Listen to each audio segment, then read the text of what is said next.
ಧರ್ಮಸ್ಥಳದ ಅವ್ರಿಗೆ ಏನು ಬೇಕಂತ ಬಿ ಜೆ ಪಿ ಅದನ್ನು ತೀರ್ಮಾನ ಮಾಡಲಿ. ಬಿ ಜೆ ಪಿಯವರಿಗೆ ಏನು ಬೇಕು ಅವರಲ್ಲೇ ಗೊಂದಲ ಇದೆ. ಧರ್ಮಸ್ಥಳ ಚಲೋ ಯಾರಿಗೋಸ್ಕರ ಮಾಡಿದರು ಸರ್?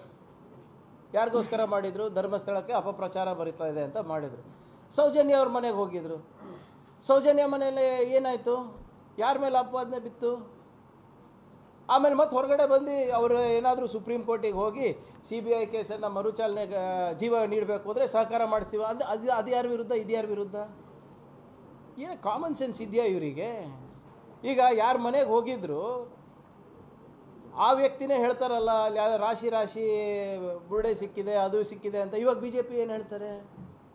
ಧರ್ಮಸ್ಥಳ ಚಲೋ 4 ದಿನ, ಚಾಮುಂಡೇಶ್ವರಿ ಚಲೋ 4 ದಿನ, ಇದು ಮದ್ದೂರು ಚಲೋ 2 ದಿನ, ಮುಗೀತು. ಇಷ್ಟೇನಾ ಇವ್ರದ್ದು? ಏನು ಇವ್ರ ನೀತಿ ಏನಿದೆ ಹೇಳಿ? ಮಳೆ ಬಂದಿದೆ, ಬೆಳೆ ಹಾನಿ ಆಗಿದೆ, NDRF ನಾರ್ಮ್ಸ್ ಸರಿಪಡಿಸ್ರಪ್ಪ ಅಂತ ಹೋಗಿ ಮೋದಿಯವ್ರ ಹತ್ರ, ಶಾ ಅವ್ರ ಹತ್ರ ಕೇಳೋದು ಬಿಟ್ಟು ಇದು ಹೋಗ್ಬಿಟ್ಟು ಆ ಚಲೋ ಈ ಚಲೋ ಅಷ್ಟೇ. ಏನು BJP ಅವ್ರು ಆಡ್ತಾ ಇರೋ ಭಾಷೆ? ಅಲ್ಲಿ ಹೋಗ್ಬಿಟ್ಟು ಏನೋ ತಲೆ ಕಡೀರಿ ತೊಡೆ ಮುರಿಯಿರಿ ಅಂತೆ, ನಾವು ಇದು ಮಾಡ್ತೀವಿ.